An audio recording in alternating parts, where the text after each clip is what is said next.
Sunday nights before Ed Sullivan, and then Yes, you Wild would Kingdom. watch Marlon Wild Kingdom. Perkins. Yes. Marlon Perkins was the host of Wild Kingdom. That was the only shot the at cheetah seeing that a I cheetah. referred to, though, it was so good because the Nats beat the Astros and beat the cheetah. Welcome Start to drinking, PTI, kids. boys and girls. We have a bunch of obscure stories in the show that are too hard to explain here in a pithy way. So, we begin today with a hopeful statement by Stephen Silas, the first-year coach of the Houston Rockets, concerning his disgruntled holdover star, James Harden. Silas said he intended to give Harden, quote, his space, and then continued, quote, I'm confident that he will be all in, unquote. Wilbon, are you equally confident that Harden will be all in? Absolutely not. I don't believe that for a second. And by the way, Tony, I said this to you last week, and you said, wait a minute, he's under contract for 2 years. That's true. And in most industries, that would give the employer the leverage, but not in the NBA, Tone.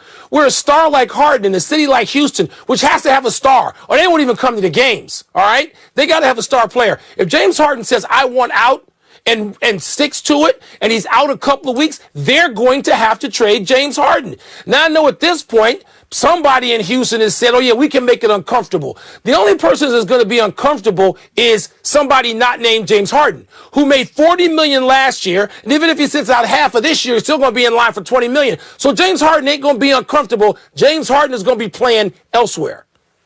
Yeah, so I'm just going to go point by point on that. What they might say is we just traded for a star in John Wall. And what the owner might say is, I'm getting crushed in my businesses, which are restaurants and hotels. And if James Harden wants to sit out, he can sit for the next 2 years for the duration of his contract, and I'm not paying him a dime. But let me go back to the top of the story, because I had Brian Windhorst on my podcast this morning. And like you, he said, they're going to trade James Harden. They're going to trade him. He said, look at what they got with John Wall. They got a draft pick. He said they're going to accumulate draft picks, and that's going to be their strategy. I would just say this in regards to Stephen Silas, who I don't know.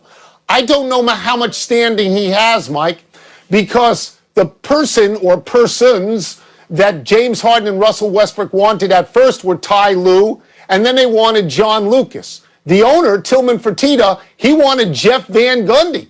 And the players didn't want Jeff Van Gundy, Harden, and Westbrook. So Silas, I don't know how long he's got when nobody seemed to want him. But Tony, that's a great point. But even if he had some stature, the NBA player, unlike anywhere else in professional sports, even baseball where some guys have forced their way out, these stars, the biggest stars globally, other than a handful also of soccer stars, who force their way out of anything they don't want. Yeah, those guys have all the leverage, Tone, and Harden has it. And you say Fertitta could just opt not to pay him. He ain't going to opt to do that. If all his other businesses are hurting, he better get the Houston Rockets in a position to be productive when this thing is over, meaning the pandemic. So I don't see Fertitta being that tough a guy. I guess the hope is that John Wall will come in there and be what James Harden wants. But what I thought of, Mike, was John Wall's college teammate, Boogie Cousins, is also on Houston. What if the two of them say, oh, we don't need him. We can do it ourselves. What do we need this guy for? Well, they can't do it themselves, but maybe they could go to Harden and say, listen, let's give this a shot. Maybe they can change Harden's mind. Management ain't going to change it, except with a trade. The other guys perhaps could do that. Let's move to the possibility of Ohio State being ineligible for the Big Ten championship game. The fourth-ranked Buckeyes have already missed games with Illinois and Maryland, and a cancellation by COVID-ridden Michigan next week would leave Ohio State one game shy of the 6 required to play in the conference title game.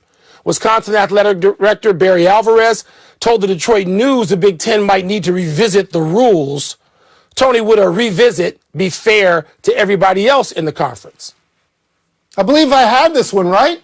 I believe that 3 or 4 weeks ago, I sat on this very show, and I said if Ohio State doesn't get to the magic number, they'll change the magic number because they want to be in the playoffs. They don't want to give all the money from the playoff to the SEC and the ACC, and by the way, they shouldn't want to. So the Big Ten will do what they've already done. Make a rule, tell you how great they are, and they care about science, and they care about the students, and they care about everything else in the world, but now we're going to play. And they should play, because people went to college to play football. Get in the games you can get in. I'm not angry about this. I just saw this coming. Tony, you weren't the only one. Let's not pat ourselves in the back so much. I too, as a person who's pretty intimately familiar with what goes on in that conference, said they'll change it. They'll have to change it. And I think they should change it. As somebody who would rather see Indiana or someone else on the eastern side of the winner's bracket, come a couple of Saturdays from now in Indianapolis, I'd love to see that. But that even I wouldn't really love to see it because it wouldn't be fair. Ohio State's the best team in the conference without question, and they ought to have the chance as defending champions at least a couple of times over to prove that, to defend that championship and make it in the name of the Big Ten Conference to said playoff. So no, I don't even hear a pushback. And I haven't been in the Midwest much lately, but I don't hear any pushback to that. So, yes, you were right, but you were right with a lot of other people. So if Ohio State's got to get to 6, just find some teams in the Big Ten that haven't played Ohio State already and say you're going to play Ohio State.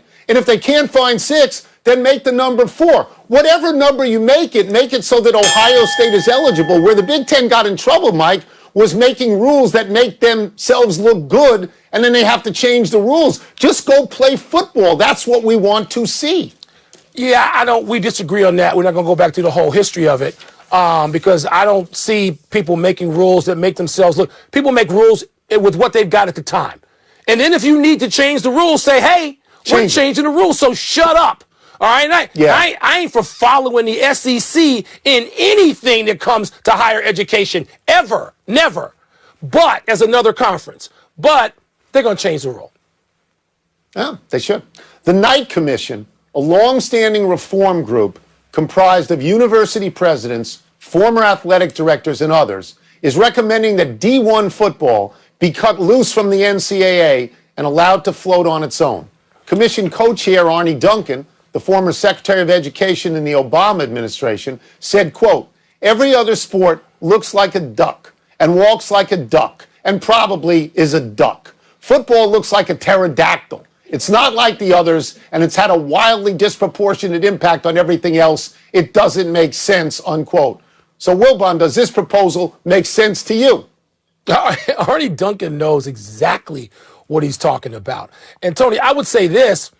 I don't see this as really breaking news because the NCAA hasn't been able to keep the college football powers in line for more than 20 years. How long ago did they essentially break off and they got to deal with the CFA? And they don't pay attention to the NCAA. The best thing the NCAA can do is try to keep its leverage on basketball, which brings in so much money, primarily in March. College football hasn't paid attention to the NCAA except in cases of a couple of investigations, and that's when, I've always compared them to Barney Fife. They're trying to catch the guy going 57 because they can't get the guy going 80.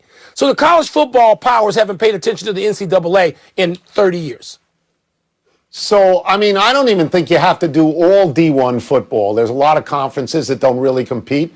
There are some schools in power conferences like Vanderbilt and Kansas that can't compete. I would say do it for about 60 schools, realign the conferences, because you're breaking away from the NCAA, you can do what you want. But if you then said to me, no, it's got to be all D1 schools, fine. The big change, Mike, if this happens, is going to be money. The NCAA now is a policing organization. When they get out of the way, there are no police. There's no rules, no law west of the Pecos. So you don't have to worry about money under the table. Just put the money on the table. That's all you have to do. You're going to start paying athletes, and most people are going to say, what took so long? Well, I don't think they're going to pay them, but they've got a structure in place now that at least allows athletes to make money. They're not being paid. They can go out and negotiate their own deal. A Division I star golfer could hang a shingle and say lessons here for whatever, for $1,000 a week, whatever it is. They can now do that. The Olympic models, some people call it, whatever. They're not going to have a system anytime soon, Tony, where schools can be a big foundation and pay players. That's not happening. But you can get out of the way, as you suggest. There's no law enforcement anyway. That's why I use the analogy of Barney Fife. You can get the hell out of the way and let people strike their own deals and make enough money to stay in that structure. Mike, I think if the NCAA goes away and it's just football, D1 football, I think they will start paying people. I do, overtly. Let's take a break.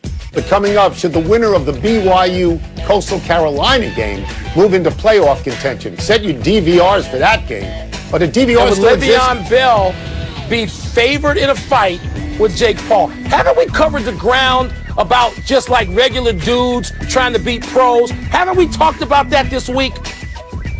Yeah, we're going to talk about it again. Do DVRs still exist, or did I say something stupid? Pardon the Interruption is presented by Guinness. Game time is Guinness time. Please drink responsibly. Part of Happy Hour. And in part by NBA 2K20. Part of Happy Hour. Ah, when you hear that mystical music, you know it's time for us to show off our psychic powers. Hark! I sense the first call. Hi, Tony. Hi, Mike. Do you see the Rams beating the Cardinals this weekend? I do. This is an absolute must game for the Rams. Seattle had the same circumstance against Arizona a couple of weeks ago in Seattle. Seattle had to win. Seattle did win. The Rams came into the season as a team that thought of itself as a potential Super Bowl team. Arizona came into the season as a team that thought of itself as a contender next year. So and Sean McVay, I believe, is 6-0 against the Cardinals. I will take the Rams in this game. Your crystal ball's a wreck. It's not a must game for the Rams. They have a full game lead on the Cardinals. The Cardinals are playing at home. It's a must game for them because even if the Cardinals win, they're both 7-5. So I don't know what you're seeing in that crystal ball. A quarterback named Murray is going to dominate this game. He's going to get outside the pocket and not get his passes batted down, and he's going to control the game, and the Cardinals are going to win. You're counting on the Rams is silly. You know they can't follow this up more than a couple of times. Cardinals win. If the Rams lose this game, they drop to third in the division. That's why it's a must for them. Next, what's the next one? Hey, Tony and Mike. This is Victor. Do you see the winner of BYU Coastal Carolina making a major move in the college football playoff rankings? Like, what is a major move? Up into the top 5? Up into the top 7? No, that's not going to happen. They're 13-18 right now. If 13 beats 18, they don't move up. If 18 beats 13, they move up to 13. BYU is going to be 10-0 if they win this game, averaging 47 points a game. And they can't get a sniff at the playoffs. They'll get a nice bowl game on New Year's Day, but they're not going to move up. No, they're not going to move way up. No. Once again, your logic is absurd. It's just like saying, if you're going to be in third place, you got to win the game. What if you're going to be in fourth place? It is just absurd. I don't know what's happening. That thing is too tight and there's not enough oxygen in the attic. Okay? I don't trust Florida. I don't trust Texas A&M. There's a few choose. I do like Cincinnati, so maybe BYU can't move all the way up.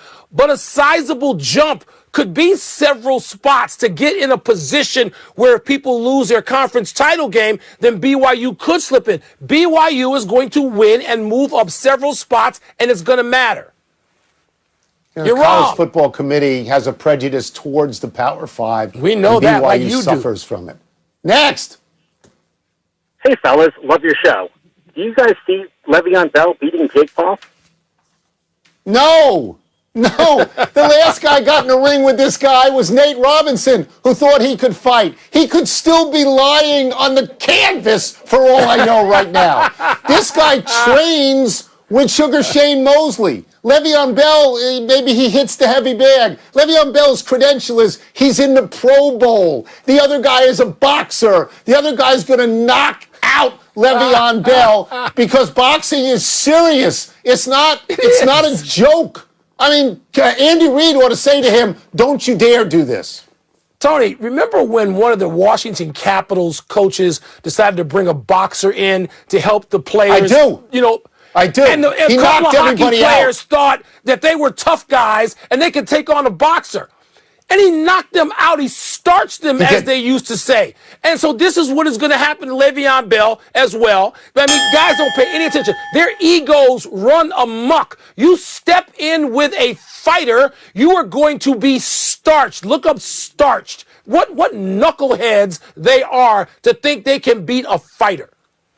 You can't play at boxing. It's not that No, way. you can't. The phone lines are closed. Stay home. We're going to take one last break, but in our future, I see us discussing Josh Gordon's reinstatement to the Seahawks. Le'Veon, have a sandwich, take a few handoffs, call it a day. Does Alabama deserve to be favored by 30 at LSU? 30. 30s. Game time is Guinness time. Please drink responsibly. Part of Happy Hour. Happy time, people. Happy 64th birthday, Bernard King. Both King and Ernie Grunfeld, two New York City high school legends, somehow ended up at Tennessee, where they formed the Ernie and Bernie Show, one of the best college tandems ever. Though they never won the national championship, they were on the cover of Sports Illustrated, and King was a 3-time Player of the Year in the SEC. King worked his way to the Knicks, where he led the NBA in scoring in 1985 before leg injuries did him in. King was a 3-time All-Star with the Knicks and once again in his comeback with the Washington Bullets. He averaged 22.5 points for his 14-year NBA career. The Knicks only have 2 championships, but they've had a lot of great players. Willis Reed and Patrick Ewing at center, Walt Frazier and Earl Monroe at guard, Dave DeBusschere, Carmelo Anthony at forward. For my money, Bernard King was their best scorer ever. Before he got hurt, he had the quickest, most explosive jump move to the basket in the entire league. Tony, you know my first reaction is to say, hold on there, Sparky. I'd put Patrick Ewing 1, but you make a compelling case. And Bernard King's game, his offensive game, was so varied, which no center was going to be, particularly in the 80s. Bernard King, man, people don't even know. They're going to forget. They're not going to know what Bernard King was like. He was a great player and so fun to watch. Yeah. Happy anniversary, Herschel Walker. On this day 38 years ago, the Georgia Junior won the Heisman. Nobody disputes what a great college player Walker was. He could have won the Heisman as a freshman, and nobody would have complained. That Walker was a very good, but not an all-time great NFL player doesn't diminish his college luster. But let's look at who he beat in 1982. Stanford's John Elway and SMU's Eric Dickerson, who went on to Hall of Fame careers. Pretty good top 3. Here's another Heisman class you might like. In 1956, Paul Hornung won, Johnny Majors was 2nd, Tommy McDonald 3rd, and a guy named Jim Brown 5th. 3 Hall of Famers and a national championship coach. In 1997, Charles Woodson won, Peyton Manning was 2nd, Randy Moss 4th, and Ricky Williams 5th. In 1970, Jim Plunkett, Joe Theismann, Archie Manning, they went 1, 2, 3. 2 Super Bowl winners and the patriarch of football's most famous family. And in 1988, you had Barry Sanders winning, Troy Aikman 3rd, and Deion Sanders 8th. I got to say this first. 1956, Jim Brown finishing 5th behind Paul Hornung on a 2-8 or 2-9 Notre Dame team. That set college football back 30 years, and it's an embarrassment to college football. Now, Herschel Walker, still, Tony, with apologies to Bo Jackson and all the people that you mentioned who are truly great. Herschel Walker, to this day, the greatest college running back I ever saw. I'm not old enough to have seen Jim Brown, neither are you in college. But Herschel, it was an event when Georgia teed it up and they handed the ball to Herschel Walker. Just the greatest. The greatest. Happy trails to South Carolina's 29-game winning streak. The number 1 ranked women's basketball team was beaten at home yesterday by number 8 North Carolina State, 54-46. It was the first time South Carolina had been held under 50 points since 2013. And South Carolina coach Dawn Staley bemoaned her team's, quote, uncoachable, selfish play.